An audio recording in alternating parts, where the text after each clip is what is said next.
السلام علیکم ورحمۃ اللہ وبرکاتہ۔ الحمد للہ رب العالمین والعاقبۃ للمتقین والصلاۃ والسلام علی رسولہ الکریم۔ محترم حضرات، ہم آپ سے لگاتار درس حدیث کر رہے ہیں اور آج اس کا درس نمبر 378 ہے۔ کل میں نے ایک حدیث پڑھی تھی ترمذی شریف کی کہ اللہ تعالیٰ کے بارے میں نبی کریم صلی اللہ علیہ وسلم نے فرمایا کہ اللہ تعالیٰ کو 2 قطرے بہت پسند ہیں اور 2 نشان بہت پسند ہیں۔ اس 2 قطرے میں پہلا قطرہ وہ ہے کہ جو اللہ کے خوف سے انسان کی آنکھوں سے ٹپک جاتا ہے، یہ رب ذوالجلال کو بہت پسند ہے۔ اس پر میں نے بات کی آپ سے کہ وہ کون لوگ ہیں جن کی آنکھوں سے آنسو ٹپک جاتا ہے۔ آج جو دوسری بات ہے کہ ایسی کیا بات ہوتی ہے کہ ہمارے آنسو آنا بند ہو جاتے ہیں اور آنسو نہیں ٹپکتا ہے، اس کی کیا بنیادی وجہ ہے۔ میں چند باتیں بیان کر رہا ہوں، یہ ضروری نہیں کہ یہی وجہ ہو، اس کے علاوہ بہت سی وجہ بھی ہو سکتی ہے۔ سب سے پہلی چیز یہ ہے کہ اگر آدمی ایک گناہ کو جب پہلے دن گناہ کرتا ہے تو اللہ تعالیٰ نے دل میں انڈیکیٹر لگا رکھا ہے، دل میں ایک سینسر لگا رکھا ہے، وہ بتاتا ہے کہ یہ غلط ہو رہا ہے۔ پھر جب لگاتار بندہ اس کو کرنے لگتا ہے تو وہ جو سینسر ہوتا ہے دل کا، وہ کیا ہوتا ہے، کورڈ ہو جاتا ہے، اب وہ بتانا بند کر دیتا ہے۔ جیسے گاڑی میں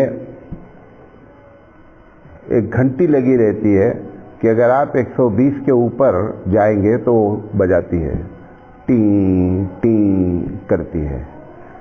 جو اچھی گاڑیاں ہیں، اگر آپ نے لگاتار 120 چلاتے رہے اور اس کی گھنٹی کا آپ نے کیئر نہیں کیا تو کچھ دیر کے بعد وہ گھنٹی بجنا بند ہو جاتی ہے کہ ہم نے تم کو بتا دیا، اب اس کے باوجود تم 120 سے نیچے نہیں اتر رہے ہو، تو جہاں جانا ہے جاؤ۔ ایسے ہی لگاتار جب بندہ گناہ کرتا ہے تو اس کی بنیاد پر جو ہے وہ اللہ تعالیٰ اس کے دل پر کیا کرتا ہے، مہر لگا دیتا ہے۔ قرآن کریم کہتا ہے کلا بل ران علی قلوبہم، کہ ان کے دلوں پر رب ذوالجلال نے زنگ لگا دیا۔ وہ جو زنگ لگا دیا، یا کبھی کبھی کہتا ہے کہ ختم اللہ علی قلوبہم، کہ اللہ تعالیٰ نے ان کے دلوں پر مہر مار دیا ہے۔ پہلے دن نہیں مارتا ہے مہر، جب لگاتار بندہ گناہ کرتا ہے اور گناہ کو سوچتا ہی نہیں ہے اور اگنور کرتا رہتا ہے تو یہ کیفیت کیا ہوتی ہے، پیدا ہو جاتی ہے۔ اور جب بندے کے دل پر مہر لگ جاتی ہے تو اب اس کو آنسو آنے کا کوئی سوال نہیں ہوتا ہے۔ یہ ایک بنیادی وجہ ہے۔ دوسری وجہ، آدمی کچھ ایسی چیزیں ہوتی ہیں کہ گناہ پر نڈر ہو جاتا ہے۔ نڈر سمجھتے ہیں کہ اس کو خوف نہیں رہتا ہے گناہ پر، اس کی کچھ وجوہات ہوتی ہیں۔ آپ دیکھیں کہ بہت بڑے بڑے جو جرم ہوتے ہیں بھارت میں، وہ ان بڑے باپ کے لڑکے جرم کرتے ہیں کہ جن کو وہ سمجھتے ہیں کہ ان کا ہاتھ میرے اوپر ہے۔ بڑے بڑے منسٹرز کے لڑکے، سی ایم کے لڑکے، پی ایم کے لڑکے، یہ کیوں کرتے ہیں؟ کیونکہ ان کو اس بات کا خوف ختم ہو جاتا ہے اور یہ معلوم ہوتا ہے کہ ہمارے پیچھے کیا ہے، ایک بڑا سپورٹ ہے، لہذا کوئی ہمارا کچھ بگاڑ نہیں سکتا ہے۔ گناہ میں بھی ایسے ہی ہوتا ہے کہ کچھ چیزیں ایسی ہمارے ذہن میں بیٹھ جاتی ہیں۔ مثال کے طور پر ہم سید خاندان سے ہیں، اللہ ہم کو ویسے ہی معاف کر دے۔ ہمارے گھر میں حافظ صاحب ہیں، مولانا صاحب ہیں، وہ جگاڑ اپنا کر دیں گے ہمارا، یا میں فلاں صاحب کا مرید ہوں، وہ پیر صاحب ہمارا معاملہ کیا کر دیں گے، پار کر دیں گے۔ اور سب سے بڑی بات کہ اللہ کے رسول صلی اللہ علیہ وسلم کہ ہم امتی ہیں، کچھ بھی ہو لیکن تیری امت تیرے محبوب کی امت پہ ہیں، یہ جو غلط سپورٹ اس نے سمجھ رکھا ہے، اس کی وجہ سے لگاتار کیا ہوتا ہے، وہ گناہ کرتا رہتا ہے، اور اب اس کو آنسو آنے کا سوال نہیں ہے، کیونکہ اس کے دل میں کیا ہے کہ ہمارے سر پر بہت بڑے بڑے لوگوں کا ہاتھ ہے۔ یہ بھی اگر جب تصور ہوتا ہے نا تو بھی انسان کی آنکھوں سے آنسو آنا بند ہو جاتا ہے۔ دوسری چیز اسی سے کہ جو لوگ ہم میں سے گناہ کرتے رہتے ہیں، غلط کام، انہوں نے اپنے طور پر یہ طے کر رکھا ہے کہ ابھی کر لیتے ہیں اور ایک وقت آ جائے گا کہ ہم ان چیزوں سے کیا کر لیں گے، اپنے آپ کو بچا لیں گے، توبہ کر لیں گے۔ یہ لوگ جب لگاتار، اور اللہ تعالیٰ دیکھیے، اللہ تعالیٰ کی ایک صفت جو ہے وہ بے نیاد ہے۔ جب اللہ تعالیٰ سے بندہ بے نیادی اختیار کرتا ہے تو رب ذوالجلال اپنا سپورٹ کیا کرتا ہے، کھینچ لیتا ہے۔ اب یہ بندہ گناہ کر رہا ہے اور جان بھی رہا ہے کہ گناہ ہو رہا ہے، لیکن اپنے طور پر اس نے طے کر رکھا ہے کہ جیسے جو لوگ رشوت لیتے ہیں مسلمان، بہت سی ان کے دماغ میں وجوہات ہوتی ہیں کہ ابھی ریٹائر ہونے کے بعد حج کر لیں گے، ریٹائر ہونے کے بعد توبہ کر لیں گے، جماعت پہ چلے جائیں گے۔ یہ سب عذر لے کر کے وہ روزانہ رشوت لیتے رہتے ہیں۔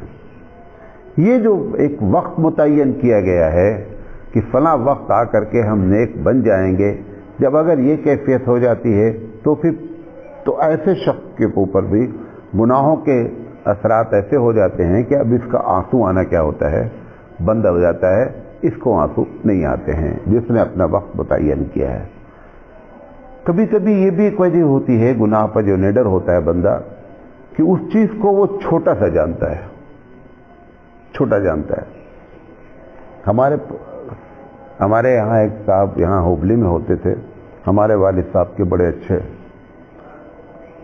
دوستوں میں تھے، مدرسے کے بھی شورا کے ممبر تھے۔ ان کا نام تھا محبوب صاحب بڑبڑے۔ ہر وقت بیچارے اللہ کا ذکر کرتے رہتے تھے۔ میں نے ان کے مرنے کے بعد، یہ ایک ہی آدمی ہیں، دو آدمی ہیں، یہ پہلے آدمی ہیں کہ جن کے مرنے کے بعد ہم نے زندگی میں ان کو خواب میں دیکھا، تو میں نے ان سے پوچھا، ہم لوگوں سے بہت کلوز تھے، تو ہم نے پوچھا چاچا کہ آپ کے ساتھ اللہ تعالیٰ نے کیا معاملہ کیا؟ کیونکہ نماز، روزہ، اذان، تسبیح، یہ وہ ریٹائر ہونے کے بعد ہی ہم لوگوں نے دیکھا ان کو، بہرحال وہ اس میں لگے رہتے تھے۔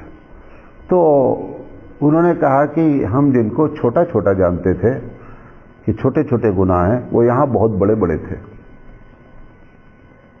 ہم جن کو چھوٹا چھوٹا سمجھتے تھے وہ یہاں بہت بڑے بڑے تھے، لیکن اللہ تعالیٰ نے ہم کو معاف کر دیا۔ یہ جب انسان کے دل میں آ جاتا ہے کہ یہ گناہ چھوٹا چھوٹا ہے، تو پھر وہ ایسی شکل میں ایسے شخص کے آنسو آنا بند ہو جاتے ہیں۔ گناہ کو کبھی بھی حقیر نہیں جاننا چاہیے۔ کس بات سے رب ہم سے ناراض ہو جائے جس کو ہم بہت چھوٹی سی بات سمجھ، اور ایسے بے شمار واقعات ہیں ہمارے اکابرین کے کہ چھوٹی سی بات پر رب ذوالجلال نے بہت بڑی پکڑ کیا۔ جس کو وہ بہت بڑا جانتے تھے اس کا تو ذکر ہی نہیں ہوا، اس چھوٹی سی بات پر ذکر ہوا۔ ایک بزرگ کا ایسے واقعہ لکھا ہے کہ وہ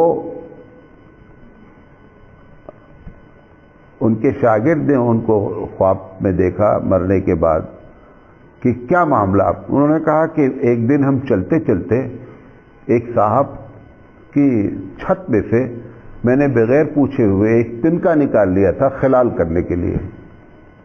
گاؤں میں چھپر وغیرہ ہوتا نہیں، وہاں سے نکال لیا تھا۔ اس پر مجھ پر بڑی گرفت ہوئی۔ یہ کبھی بھی جب بندے کے دماغ میں گناہ چھوٹا ہوتا ہے، حقیر سمجھتا ہے گناہ کو، تو پھر ایسے شخص کے اندر بھی جو ہے وہ گناہ کے خوف سے جو آنسو آنا چاہیے وہ آنسو آنا بند ہو جاتا ہے۔ اسی طریقے سے گناہ پر نڈر ہونے کی ایک وجہ یہ ہوتی ہے کہ وہ اللہ تعالیٰ کی رحمانیت کو، کہ اللہ رحمان ہے، اس کا معنی غلط جان لیتا ہے۔ وہ سمجھتا ہے کہ اللہ تعالیٰ رحمان ہے، ہر حال میں کیا کر دے گا، معاف کر دے گا۔ حضرت تھانوی رحمۃ اللہ علیہ نے لکھا ہے کہ اگر اللہ تعالیٰ کی رحمانیت کا یہی مطلب ہے کہ اللہ معاف کر دے گا، تو اللہ تعالیٰ نے یہ سب بنایا کیوں؟ جہنم بنایا کیوں؟ بے رحمان کو چاہیے تھا، اس کو بنانے کی ضرورت ہی نہیں ہے۔ جو تم بات کہہ رہے ہو کہ اللہ تعالیٰ معاف کر دے گا، تو اس نے بنایا کیوں ہے؟ دوسری بات، رحمان دنیا میں بھی ہے، وہ آپ زہر کھاتے ہیں مر جاتے ہیں، کیوں اللہ تعالیٰ نے رحمان تھا، رحمان آپ کو بچایا کیوں نہیں؟ وہ جس طریقے سے پوائزن ہماری زندگی میں اپنے اثرات چھوڑتا ہے، ایسے ہی گناہ بھی ہماری زندگی میں کیا کرتا ہے؟ ہر حال میں اپنے اثرات چھوڑتا ہے۔ علامہ ابن قیم رحمۃ اللہ علیہ کی کتاب عربی میں ہے، اردو میں بھی اس کا ترجمہ ہو گیا ہے، دوائے شافی اس کا نام ہے کتاب کا۔ اس میں حضرت نے ایک پوری بحث کی ہے کہ جب انسان گناہ کرتا ہے تو گناہ کرنے کے بعد اس کی کن کن چیزوں پر اس کے اثرات مرتب ہوتے ہیں۔ جو گناہ کرے گا نا، اس کی ایک صفت یہ بھی ہوتی ہے کہ ایسی محفلوں میں بیٹھنے میں اس کا دل نہیں لگے گا، بیٹھے گا بھی تو بھی جیسے باندھ کر بیٹھا لا گیا ہو، بیٹھنے میں دل نہیں لگے گا۔ نماز میں اگر آیا رہے گا تو اس بات کی کوشش ہے کہ کتنی جلدی وہ مسجد سے چھوٹے۔ ایسا لگتا ہے کہ جیسے مطلب باندھ کر لایا گیا ہے، اور قیدی کی طریقے سے ہے کہ جیسے قیدی کو اگر رات میں 12 بجے بھی فرمان مل جائے کہ جیل کا دروازہ کھول دیا گیا آپ کے لیے، تو وہ یہ نہیں کہے گا اب رات میں نہیں جاؤں گا، بھاگے گا، فوراً نکلے گا۔ یہ جب گناہ ہوتے رہتے ہیں تو پھر یہ کیفیت ہمارے اندر کیا ہوتی ہے؟ پیدا ہو جاتی ہے۔ اچھی محفلیں اچھی نہیں لگتی ہیں، مسجد میں جلدی آنا اچھا نہیں لگتا ہے، مسجد میں دیر سے نکلنا اچھا نہیں لگتا ہے۔ حالانکہ حدیث میں کیا ہے؟ بعض حدیث میں آتا ہے کہ مومن مسجد میں ایسے ہوتا ہے، ایسے خوش رہنا چاہیے جیسے مچھلی پانی میں۔ اگر مچھلی کو پانی سے نکال دیا جائے تو وہ تڑپتی کس بات پر ہے کہ مجھے وہاں جانا ہے، مجھے پانی میں جانا ہے۔ وہ تڑپ کر مر جاتی ہے، لیکن اپنی اس آرزو کو ختم نہیں ہونے دیتی ہے کہ مجھے پانی میں جانا ہے، مجھے وہاں رہنا ہے۔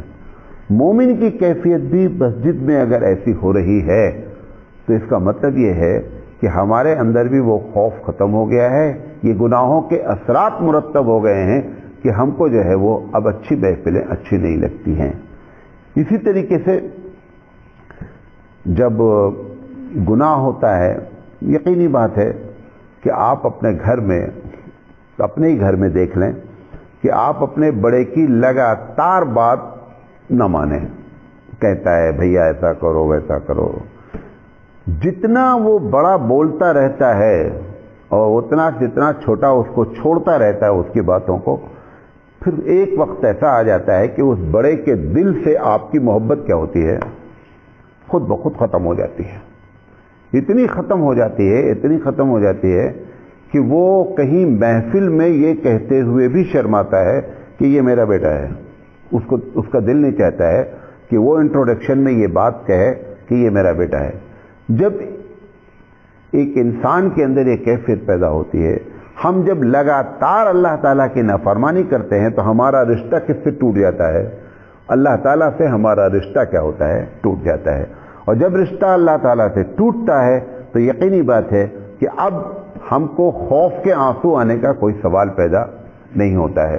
تو گناہوں کی وجہ سے ہمارا رب سے جو ہے وہ رشتہ کیا ہے؟ ٹوٹ جاتا ہے۔ آخری بات،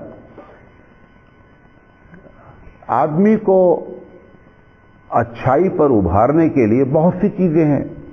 قرآن مجید نے کہا ہے کہ یا ایھا الذین آمنوا اتقوا اللہ وکونوا مع الصادقین، کہ لوگوں تقوی اختیار کرو، اور تقوی کیسے اختیار کیا جائے گا؟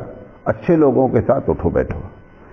یہ جتنے بھی گنہگار ہوتے ہیں اور لگاتار گناہ سبھی کرتے ہیں، ایسا نہیں ہے، لیکن وہ گناہ، جیسے ایک آدمی شراب پیتا ہے، لگاتار شراب پیتا ہے، ایک آدمی جوا کھیلتا ہے، لگاتار جوا کھیلتا ہے، ایک آدمی زنا میں ملوث ہے، لگاتار رشوت لے رہا ہے، لگاتار کر رہا ہے، غلط کام سے پیسہ کما رہا ہے، لگاتار کر رہا ہے۔ جب یہ لگاتار یہ کام کرنے لگتا ہے تو اب اس کے ساتھی کوئی بھی اچھے نہیں رہ جاتے، سب وہ ساتھی ہوتے ہیں جو اسی کی کیٹیگری کے ہیں۔ اور جب اس کے کیٹیگری کے لوگ اس کے ساتھ جڑ جاتے ہیں تو یقینی بات ہے کہ خوف خدا کی کوئی بات نہیں. وہاں پر باتیں ہی کیسی ہوتی ہیں؟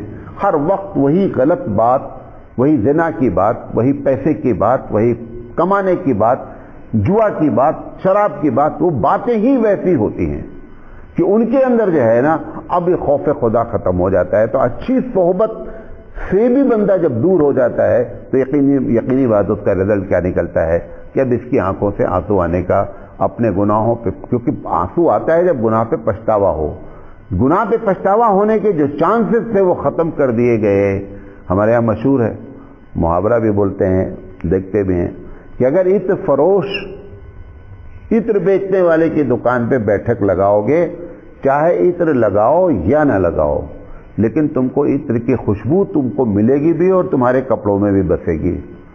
اور اگر تم لوہار کی دکان پہ بیٹھے ہو جو لوہا پیٹتا ہے اور لوہا گرم کرتا ہے، تم اس میں انوالو ہو یا نہیں ہو، لیکن وہ تمہارے کپڑوں پہ چنگاریاں آ کر کے تمہارے کپڑوں کو برباد ضرور کریں گی. یہ جب لگاتار ایسی صحبتیں ہونا شروع ہو جاتی ہیں اس کا نتیجہ یہ نکلتا ہے کہ انسان کے دل سے جو ہے وہ خوف خدا ختم ہوتا ہے. اور جب خوف خدا ختم ہوتا ہے تو پھر خوف کے جو آنسو ہیں وہ بھی ختم ہو جاتے ہیں. یہ بنیادی باتیں ہیں کہ جب انسان کے اندر جو آنسو آنا اللہ کی طرف سے بند ہو جاتا ہے. اللہ تعالی ہم سب کو اپنا خوف، اور خوف کے بارے میں بھی ایک بات بتائیں. ایک دعا ہے، الفاظ مجھے انہیں یاد آ رہے ہیں. خانی رحمۃ اللہ علیہ نے لکھا ہے کہ اللہ کا خوف اتنا مانگیں کہ مایوس نہیں ہونے پاؤں. ایک خط ہے، ایک لائن ہے. اگر اتنا خوف زدہ ہو گئے اللہ سے کہ گناہوں سے بچنا، نبی کی دعا کیا ہے کہ اللہ اتنا خوف دیجئے کہ ہم گناہ نہ کریں، اتنا خوف نہیں دیجئے کہ ہم آپ کی رحمت سے کیا ہو جائیں، مایوس ہو جائیں. یہ بھی خوف کے لیے بہت بڑی چیز ہے. اللہ تعالیٰ کہنے سے زیادہ عمل کرنے کی توفیق عطا فرمائے. وآخر دعوانا ان الحمد للہ رب العالمین. 962040